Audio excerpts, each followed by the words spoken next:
noches, América. Polémica en este momento en una biblioteca pública en España.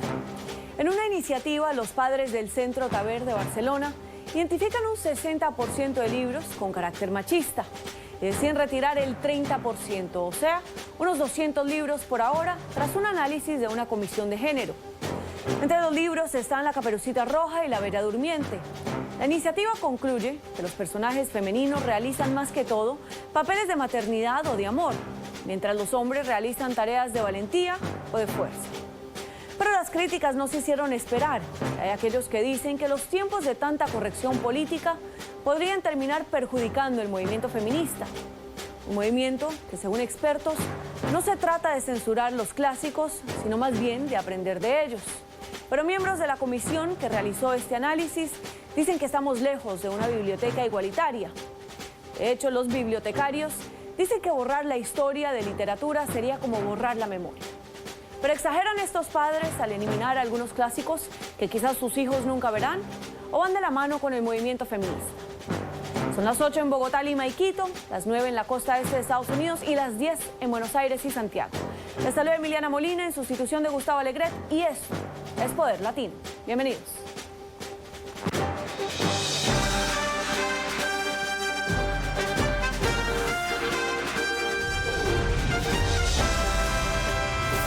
Desde nuestros estudios en Washington, Poder Latino, con Gustavo Alegret.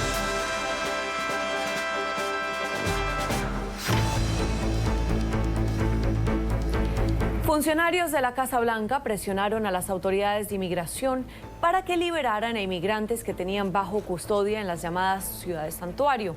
Esto sería supuestamente una forma de represalia contra los adversarios demócratas del presidente Donald Trump.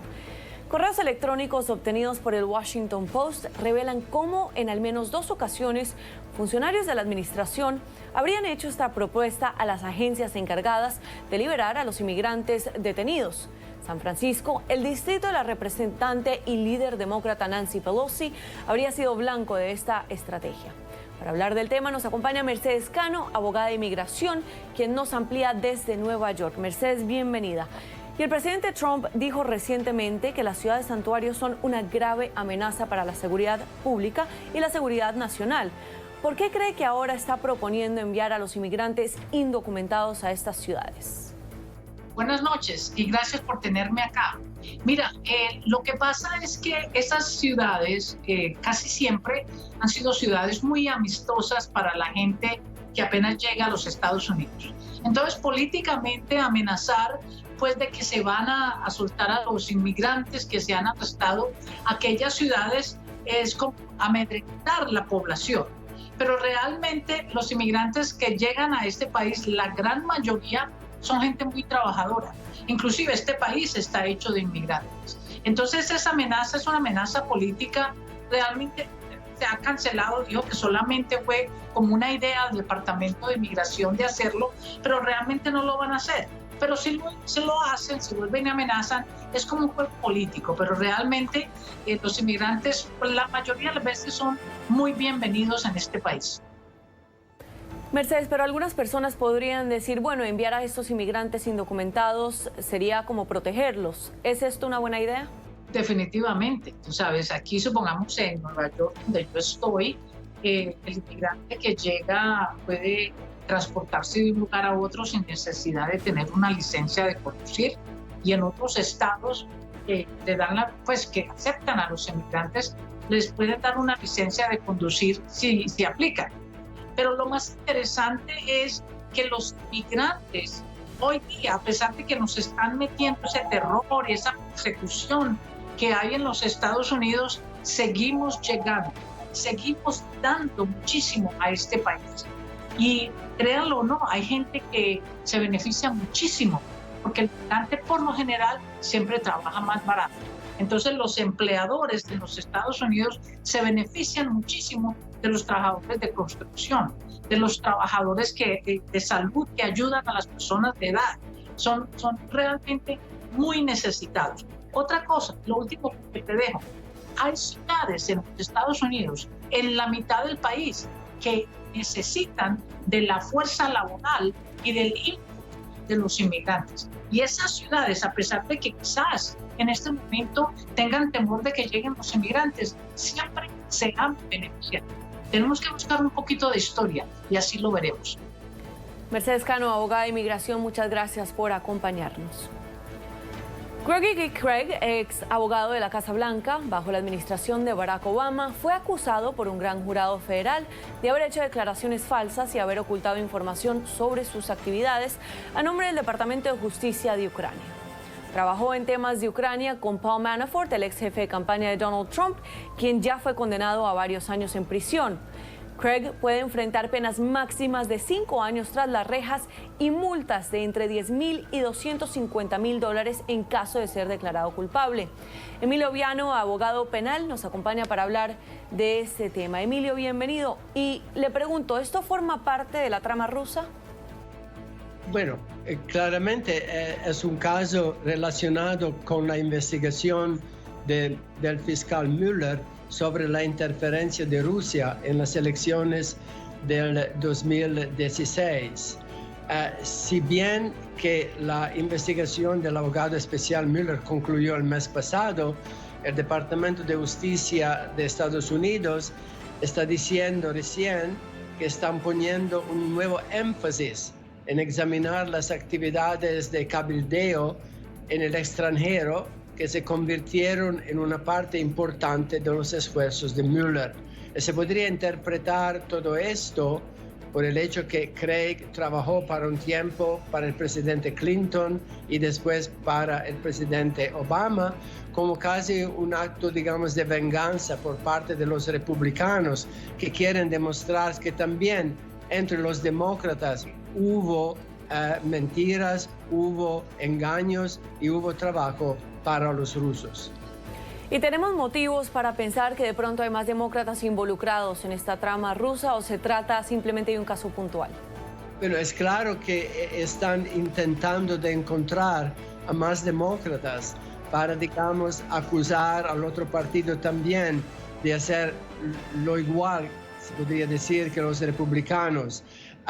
Claramente esto parece algo inusitado y exagerado, porque mismo durante la presidencia de Obama, Craig fue contactado por el Departamento de Justicia y también el bufete jurídico Skadden aquí en Washington, a donde trabajaba, para investigar si era un agente de un gobierno extranjero. Y hubo, digamos, opiniones diferentes de ida y de vuelta entre Craig y el Departamento de Justicia en aquel tiempo. Y al fin, el Departamento de Justicia estuvo de acuerdo que no había necesidad para él de registrarse como un agente de un gobierno extranjero. Esto pasó durante la administración de Obama. Ya hubo una investigación y al final le dijeron, usted no necesita de registrarse. Ahora están reabriendo todo, en parte porque dicen que él mintió también al fiscal Mueller cuando recién lo entrevistó durante su investigación. ¿Y por qué es ilegal el comportamiento de Craig? Es mentir, no decir la verdad, ocultar lo que estaba haciendo. Ya en el 2012 durante las conversaciones con el Ministerio de Justicia bajo Obama, y ahora haber mentido cuando fue entrevistado por el fiscal Mueller, cuando él repetí, digamos, supuestamente algunas mentiras intentando de ocultar lo que estaban haciendo para diferentes asuntos en Ucrania, que generaron más de $4 millones de pago para ellos. El informe, irónicamente, del cual Craig está acusado, fue preparado para Paul Manafort, que después fue el jefe de campaña de Trump. Así que vemos ahí también otra conexión irónica entre el trabajo de uno que se piensa es de la parte demócrata para Manafort, que estaba de la parte de Trump. Emilio Viano, abogado penal, muchísimas gracias por su tiempo el día de hoy. Cambiamos de tema. El ex jefe de inteligencia de Hugo Chávez fue el primer militar de peso en reconocer a Juan Guaidó el 21 de febrero. Estaba en España y se había alejado del sector de Nicolás Maduro. Había declarado hace pocos días que toda la información que tiene sobre el tráfico de drogas relacionado al régimen debía estar en órganos capaces de investigarlo. Posee 2 acusaciones formales en tribunales federales de Estados Unidos, una en la Corte del Distrito Sur de Florida en Miami y otra en Nueva York por su vinculación en casos de narcotráfico y las FARC. Fuentes periodísticas informan que fue detenido en España y se espera que sea enviado a Estados Unidos. Hablamos con Hernán Lugo, reportero de política y columnista de Te lo Cuento News y Crónica 1 desde Caracas. Bienvenido y cuéntenos, semanas atrás Hugo Carvajal se había pronunciado alegando que la información sobre narcotráfico y presencia de grupos irregulares en Venezuela debería ser investigado por los órganos competentes. ¿Había ya conversaciones iniciadas sobre este tema? La información que se maneja en círculos norteamericanos es que hubo gente de Juan Guaidó que hizo un contacto inicial entregando una información que estaba manejando Hugo Carvajal, que no se trata de cualquier persona. Fue el jefe de seguridad por 10 años de Hugo Chávez Frías, pero además de eso tenía información clave de lo que pasaba dentro del gobierno, en la frontera y por supuesto todos los movimientos de narcotráfico. Eso forma parte más bien de una especie de entrega anunciada o acordada. ¿Y por qué ahora se da la detención de Hugo Carvajal? En primer lugar, el momento, porque recuerda que Hugo Carvajal estaba en Venezuela y tenía la urgencia de salir precisamente del territorio. Él estaba en una zona de costa y de allí precisamente fue que se produce su salida hacia Europa, concretamente hacia España. Y al llegar allá es que procede la detención. ¿El por qué? Porque de hace mucho tiempo, hace más de 4 o 5 años atrás, ya Estados Unidos había dado una orden para su detención, que se produjo, por ejemplo, en el tiempo que estuvo al comienzo del año de 2014, que estuvo Nicolás Maduro, que lo designó como diplomático en Aruba, y precisamente allí se produjo la primera detención de él, solo que se salva porque tenía pasaporte diplomático. Y Carvajal tiene ahora también 2 acusaciones formales en Estados Unidos, pero este paso podría estarse dando de pronto debido al recrudecimiento de las sanciones del gobierno de Estados Unidos a funcionarios del gobierno en disputa de Nicolás Maduro en Venezuela. Más se trata del cumplimiento del trato que habían hecho Hugo Carvajal antes con el gobierno norteamericano. ¿Cuál fue? Que él entregaba información, pero además le permitían disfrutar de 50 millones de dólares de un total de 1.000 millones de dólares que él tiene aquí en los Estados Unidos. Era una especie de acuerdo a cambio de información. Lo que estamos viendo en el proceso es simplemente eso. Se está cumpliendo la entrega no solamente de él, como digamos testigo presencial, importante de todos los casos de narcotráfico que de alguna manera se están produciendo en las Fuerzas Armadas con integrantes del gobierno, tanto de Hugo Chávez y ahora como de Nicolás Maduro. Hernán Lugo, muchísimas gracias por acompañarnos el día de hoy. Antes de partir a un receso hasta el 29 de abril, senadores presentaron un proyecto de ley que otorgaría más de 17.000 millones de dólares en apoyo al Medio Oeste, Sudeste y Puerto Rico. De hecho, se reunieron con Trump ayer algunos republicanos en la Casa Blanca para lograr su respaldo. Tras ser blanco de 2 huracanes categoría 5, la Isla del Encanto necesita este alivio con urgencia. Y este proyecto de ley le otorgaría 600 millones de dólares en asistencia alimentaria. Giovanni Vicente Romero, experto en Puerto Rico, nos acompaña para hablar en este tema. Giovanni, muchísimas gracias por acompañarnos. Pues se fueron los legisladores y ahora Puerto Rico tendrá que esperar aún más por esta ayuda humanitaria. Pero, ¿qué tipo de fondos hacen falta a Puerto Rico y tienen una urgencia? La realidad es que la isla de Puerto Rico ha estado esperando por esos fondos desde los últimos 18 meses cuando sucedió el huracán María, que es, sin lugar a dudas, la mayor emergencia natural que ha tenido la isla en toda su historia, y no solo la isla, también Estados Unidos, si consideramos que este fenómeno ha atacado más fuerte que Katrina en Nueva Orleans, considerando la debilidad de la infraestructura de Puerto Rico. Pienso que el hecho de que los congresistas se vayan de receso antes de que se resuelva este debate, esta situación sobre los fondos de Puerto Rico, envía un mal mensaje, envía un mensaje bastante negativo, porque Puerto Rico es un estado, diríamos, un territorio asociado a Estados Unidos por más de 120 años y han estado sufriendo los efectos del colonialismo por no estar de manera total integrada en la Unión de los Estados Unidos. Entonces es importante que esto se pueda resolver cuanto antes y Puerto Rico se encuentra en una encrucijada, evidentemente, porque tenemos aquí un debate entre los republicanos y los demócratas que están presionando para que esos fondos sean aprobados, y no es solamente que se aprueben, sino que lleguen, y los republicanos tienen sus reservas en ese sentido, y por otro lado tenemos entonces la Casa Blanca, el presidente de los Estados Unidos, que tiene también su posición muy fija con relación a Puerto Rico, y otros republicanos que tampoco están de acuerdo con el presidente, así que las cosas no están fáciles para Puerto Rico. ¿Y cuál es el impacto de la falta de política o la implementación de esta desde Washington que esto tendrá ahora en Puerto Rico?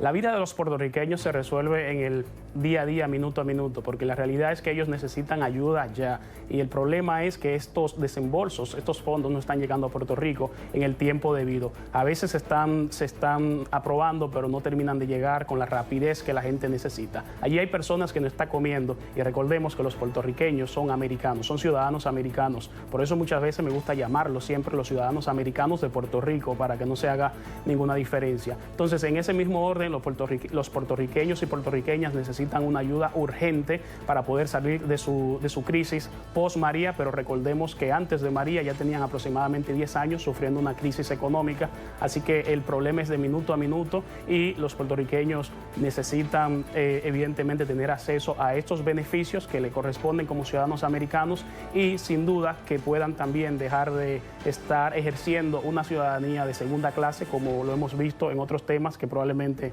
tendremos más tiempo en el futuro de dialogar. Giovanni, los comentarios que hizo recientemente el gobernador Ricardo Rosselló podrían tener un impacto en si el presidente decide firmar esta legislación o no. Obviamente la posición de los políticos puertorriqueños tiene un impacto fuerte, un impacto bastante determinante en la posición que adoptan los líderes de Washington. Es decir, pienso que los políticos de Puerto Rico necesitan venir a Washington con una posición fija, única, y una posición bastante unificada, diría, para que entonces puedan lograr tocar puertas aquí en Washington y evidentemente lograr un mayor apoyo de los políticos. Los políticos de Washington no pienso que no quieran ayudar a Puerto Rico, pero sin duda están probablemente poniendo sobre la balanza algunos aspectos como el capital político que puede estar en juego, si les conviene ayudar o no en este momento, pero los puertorriqueños están reclamando esta ayuda no por un acto de soberbia, sino por un acto de un derecho que le corresponde. Es una emergencia, es un acto de necesidad, necesitan ayuda. Hay todavía comunidades que no tienen acceso a beneficios básicos, ¿no? A servicios básicos por ciertos problemas, muchas veces con inundaciones, y los puertorriqueños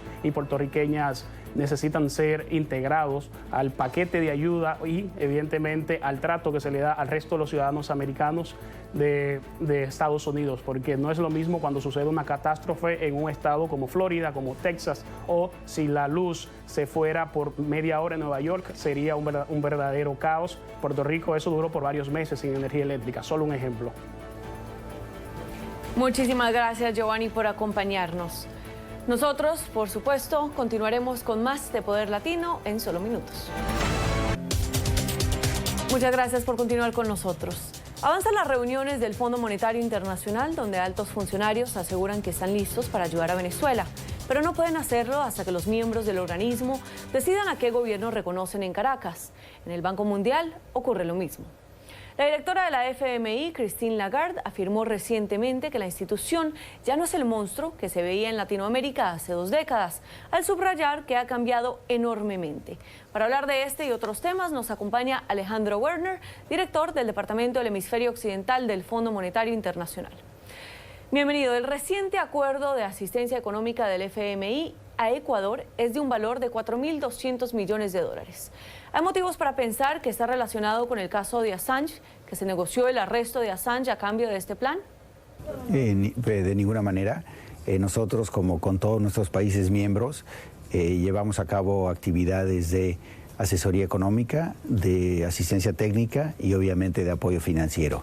Venimos trabajando con Ecuador por varios años, por varios meses, para diseñar este programa, y básicamente lo que ha guiado el diseño del programa son las necesidades del país y obviamente el paquete de políticas que el país estaba diseñando para restablecer los equilibrios macroeconómicos, para fortalecer los fundamentos de la dolarización, para continuar la profundización de los beneficios sociales y básicamente para embarcar esta economía en un proceso de crecimiento sostenible en el mediano plazo.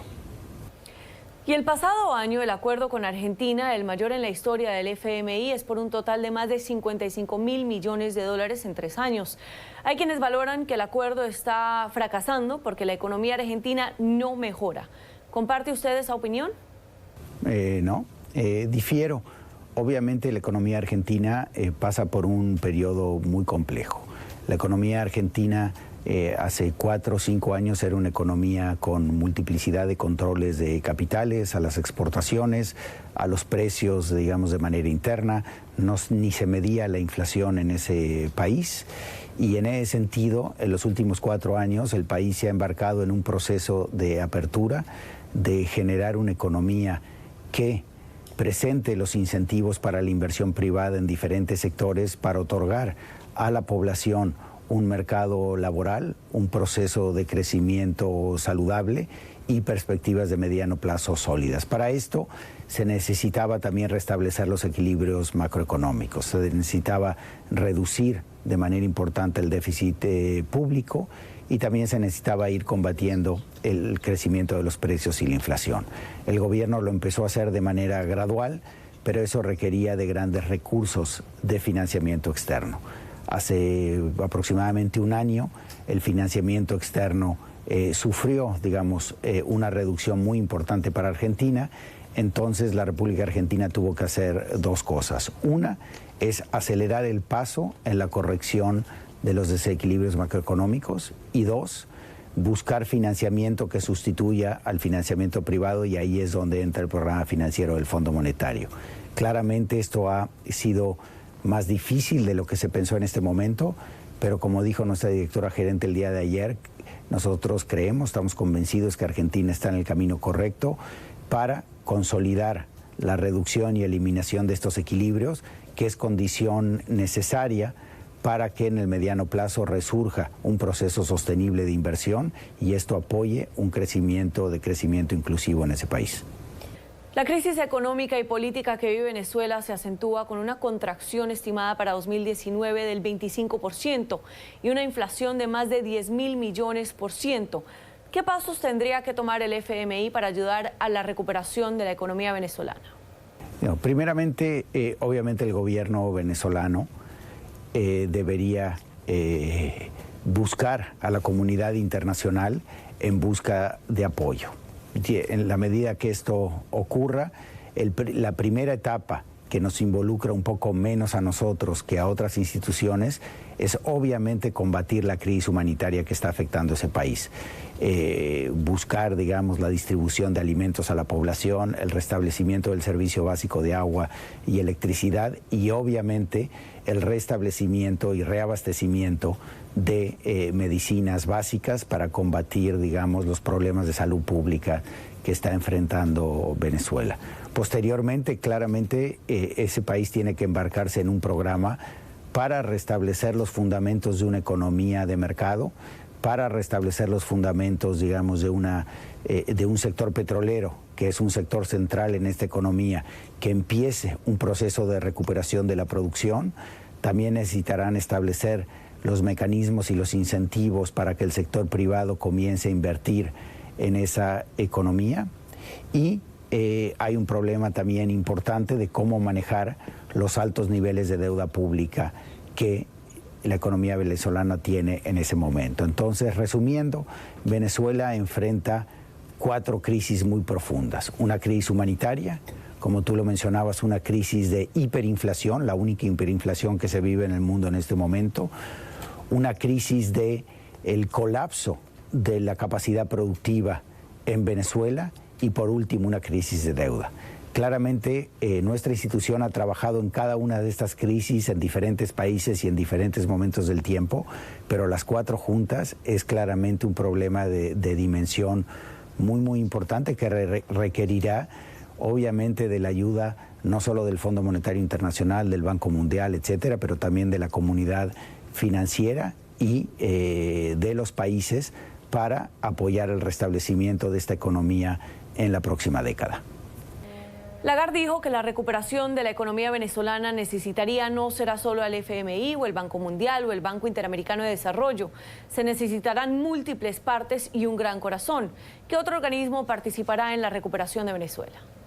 No, como tú lo mencionaste, vienen rápidamente a la cabeza el Banco Mundial, el BID, CAF, FLAR, nosotros, los bancos de desarrollo a nivel mundial, ¿no? Cada país que tiene bancos de desarrollo, como puede ser OPIC en Estados Unidos, KfW en Alemania, el Banco de Promoción de Exportaciones francés, muchos países desarrollados tienen estos brazos que van a ser muy importantes para apoyar el restablecimiento también de la actividad productiva en Venezuela. Y luego, de manera bilateral, todos los países van a poder aportar experiencias, van a poder aportar capacidad y también, en la medida de lo posible, recursos financieros para ese país. Como dije, va a ser un esfuerzo de dimensiones que no hemos visto en los últimos años para restablecer una sociedad, una economía, porque, como mencionamos anteriormente, es un problema humanitario, es un problema de destrucción institucional y es un problema macroeconómico que tendrá que ser resuelto una vez que, como dije, el gobierno de ese país busque la ayuda de la comunidad internacional. Alejandro Werner, director del Departamento del Hemisferio Occidental para el Fondo Monetario Internacional, muchísimas gracias por acompañarnos el día de hoy. Nosotros vamos a una breve pausa y después continuamos con más de Poder Latino. Gracias por acompañarnos.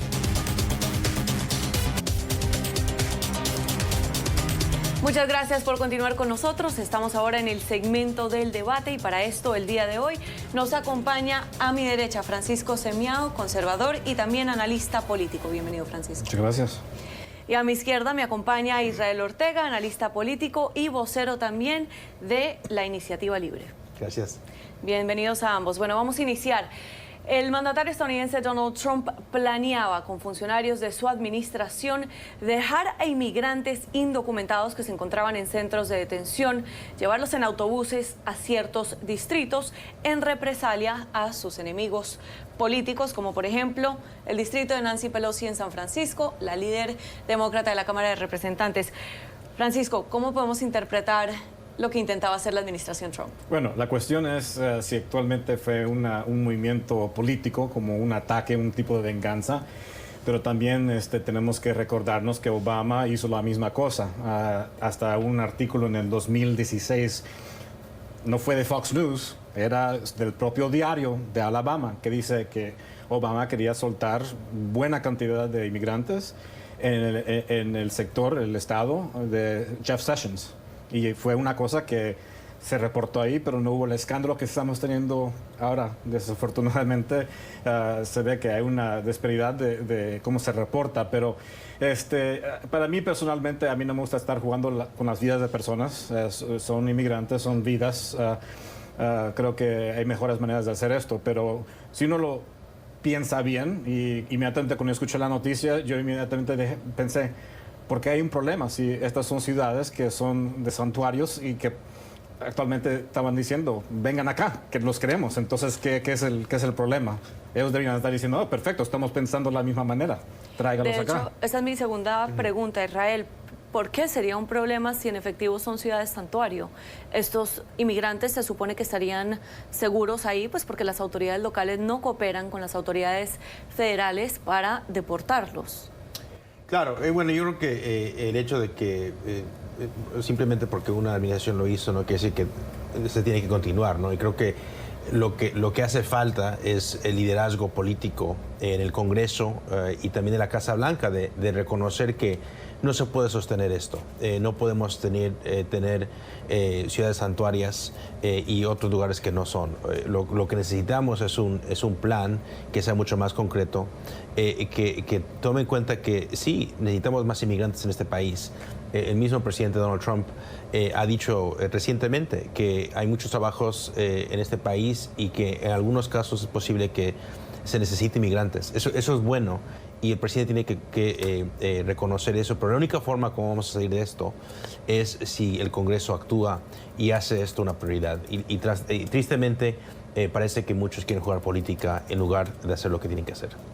Francisco, y regresando a lo de Obama, en esa época él sí terminó haciéndolo, ¿y cómo reaccionaron en ese momento? Bueno, estamos hablando de 26 estados, y si uno ve el mapa de estos estados, eran estados que mayormente son republicanos, entonces no fueron, y uno ve el mapa, no está California, uno ve Nueva York, hasta Virginia, y que se ha convertido últimamente en un estado azul, como dice políticamente.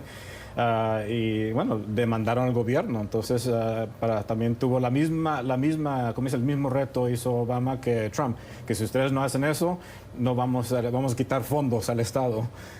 Y es interesante ver cómo las personas actúan cuando dice Trump una cosa, como si fuera la primera vez, cuando el señor Obama hizo la misma cosa. Entonces, sí, desafortunadamente, como dice, es la política que se está jugando con la vida de las personas, que no se debería hacer, en vez de actualmente arreglando el problema que tenemos.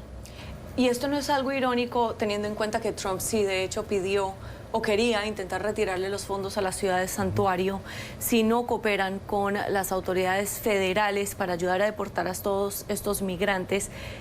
Pero entonces, ¿no es contradictorio soltar a los inmigrantes en ciudades santuarios? O sea, ¿por qué no soltarlos en ciudades que de pronto ya sí tienen acuerdos con las autoridades federales, como algunos estados que firmaron un acuerdo en Florida? Creo que son 17 condados que habían firmado un acuerdo en Florida para cooperar con el Servicio de Migración y Aduanas. Claro, es lo que no sabemos. O sea, ¿qué está pensando el presidente al tomar estas decisiones? Uno puede especular, como estamos haciendo, y decir que esto es por motivos políticos. Y es muy posible que así sea, ¿no? Pero creo que eso no libera a la Casa Blanca y también los políticos en actuar. Algo que sí nos hace sentir optimista es el hecho de que Nancy Pelosi hace poco, en esa semana, dijo que no está perdiendo fe en trabajar con el presidente para arreglar el sistema migratorio. Y creo que eso es bueno, eso es positivo. El hecho de que Nancy Pelosi dice estaría dispuesta a trabajar con el presidente, porque la única forma como vamos a resolver esto es si los republicanos y los demócratas trabajan juntos, porque hacerlo eso solamente por orden ejecutiva o por un solo partido no se va a poder hacer. De hecho, algunos demócratas se han escandalizado un poco con esta sugerencia de Trump, que de hecho simplemente fue sugerencias por 2 correos electrónicos, según lo que reporta el Washington Post, ¿no? La Agencia de Inmigración y Aduanas se negó a hacerlo y simplemente la iniciativa no avanzó. Pero, ¿por qué debería un demócrata escandalizarse ante esta propuesta que aún no ha pasado tampoco, si ellos están en distritos que son santuarios? Sí, es el juego político, porque si uno ve lo que está saliendo ahora en la media por medio de las redes sociales, la gran palabra es que esto es lo que se estaba empujando, que se va a hacer. Pero si uno ve el Washington Post en el último párrafo, se explica que esto fue una propuesta, no fue nada oficial, no fue nada aceptado, pero uno tiene que leer hasta el último párrafo.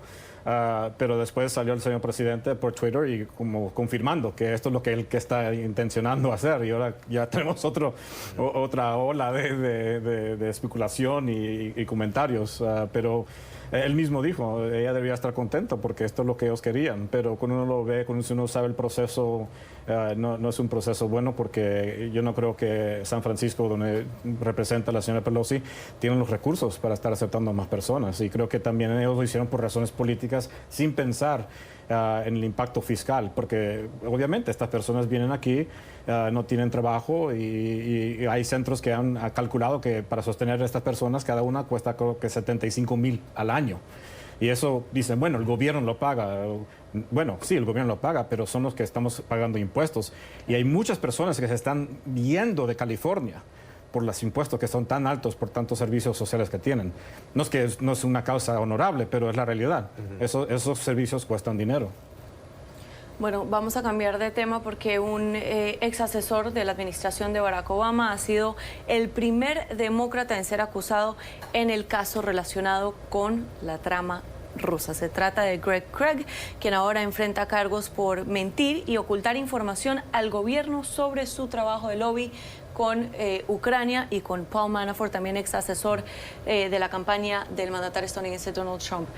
Primero que todo, ¿cómo se ve esto para Obama, primer demócrata que es acusado? Bueno, hemos salido de 8 años donde la mantra ha sido que no hubo ni un escándalo bajo la administración del señor Obama. Pero si uno ve las piezas, a mí me gusta ver todas las historias. Yo leo CNN, yo leo Fox, pero me gusta ver los documentos actuales. Y cuando han salido los documentos FOIA, que es un acto de información que uno puede empujar al gobierno a sacar esta información, estamos viendo que prácticamente lo que uno ve es que ellos mismos estaban encubriendo o protegiéndose ellos mismos. Y se está saliendo ahora a la luz por estos documentos que han habido personas que han mentido. Ha habido acciones y comunicaciones que originalmente estaban acusando del partido de Trump que estaban ocurriendo, pero eran las mismas personas que estaban acusando. Y creo que también lo que está haciendo el señor Barr, que es el general del Departamento de Justicia, es que él no ha dicho 100% que hay. Dice, esto se ve como hay algo y tenemos que investigarlo como cualquier otra cosa. Y obviamente los demócratas están bien enojados y uno piensa decir, bueno, si por especulación anteriormente ustedes se lanzaban cualquier cosa, ¿por qué ahora es una gran diferencia? Que ahora están ustedes que no quieren que se lance nada por una especulación. Hay que investigar, porque si se quebró la ley, hay que hacer algo. Así es. Israel. No, creo que muy bien explicado. Yo creo que lo único que yo diría para agregar es que, claro, lo que estamos viendo es que Mueller está tomando su tiempo para hacer esta investigación como debe ser, ¿no? Entre más transparencia exista, es posible que nos vamos a dar cuenta que la investigación va a implicar no nada más republicanos, pero también demócratas. Y claro, creo que entre más información tengamos, entre el público pueda darse cuenta realmente lo grande que fue todo esto, creo que eso le va a dar más confianza al pueblo americano de que el trabajo que está llevando a cabo el señor Mueller es bueno, y creo que eso obviamente pues solamente puede ayudar. A Gregory se le acusa de haberle ocultado información a las autoridades, pero no de violar las leyes de lobbying. ¿Esto tiene alguna diferencia? Sí, de lo que yo sé de esta ley, ya tiene muchos años que ha sido ley, pero en muy pocas ocasiones se ha podido comprobar que individuos han roto o no han cumplido la ley. Creo que el cargo más serio, ¿no?, es lo que acabas de señalar, que es mentirle a investigadores, y eso creo que es lo que creo que eso va a ser mucho más fácil de comprobar, ¿no? Creo que es por eso que lo implicaron de esa forma, ¿no? Lo que yo sé, Gregory Craig va a pelear estas acusaciones, dice que él no es culpable, pero obviamente pues vamos a ver, ¿no? Porque es posible que el gobierno no va a presentar cargos si no piensa que está seguro de que el individuo es culpable.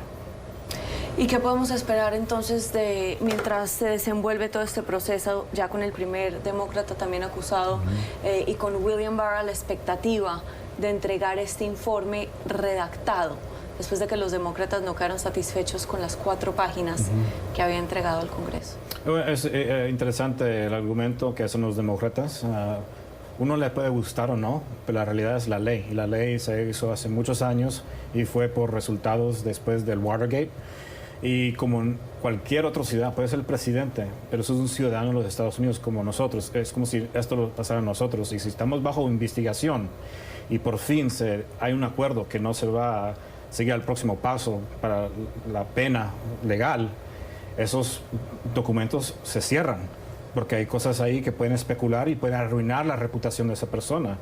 Y eso es lo que quieren hacer, quieren ver qué otra cosa hay en esos reportes para entonces decir, bueno, no van a continuar este proceso, pero mira esto y queremos sacarlo de oficina por esas cosas. Y también hay el tema de la seguridad nacional, ¿no? Hay algunas cosas que tienen que ser redactadas porque tiene información muy delicada que el público no puede saber.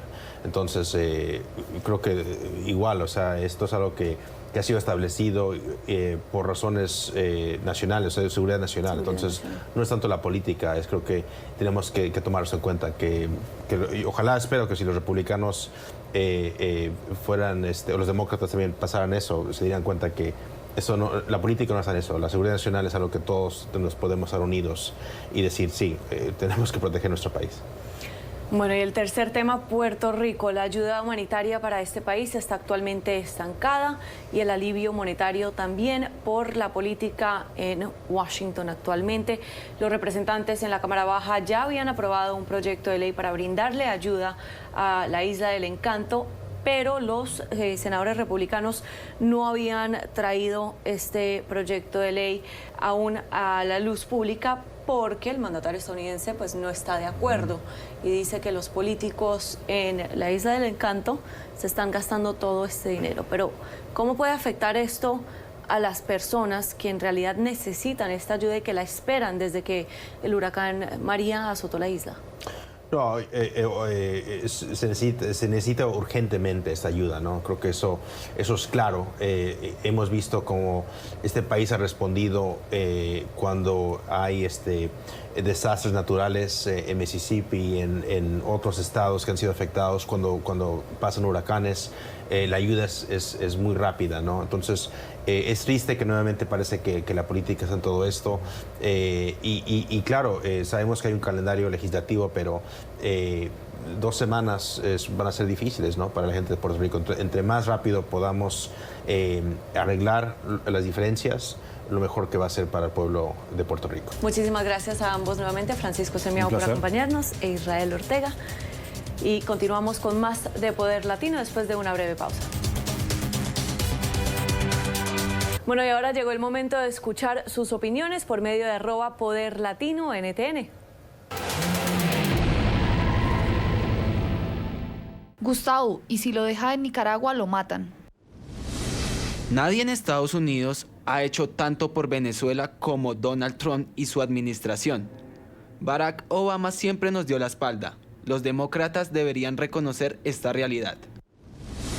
Muy triste la opinión del invitado que no reconoce el gran apoyo que ha dado Trump a Venezuela. Obama apoyó a Cuba, lo que arreció la alianza de Venezuela con Cuba. Bueno, y ahí lo tienen las opiniones de nuestros seguidores en las redes sociales por medio de @PoderLatinoNTN. La crisis por la que atraviesa Venezuela y por supuesto Nicaragua también siempre están acaparando titulares en las redes sociales e iniciando controversia, pues las personas en estos dos países están sufriendo bastante. Pero de nuevo, les recuerdo que puede escribirnos, los estamos escuchando y nos gusta leerlos por medio de @PoderLatinoNTN. Con esto llegamos al final de Poder Latino. Alexandra, de nuevo, mil gracias por acompañarnos. Gracias a ti. Y con ustedes, hasta la próxima. Que estén muy bien. Feliz fin de semana.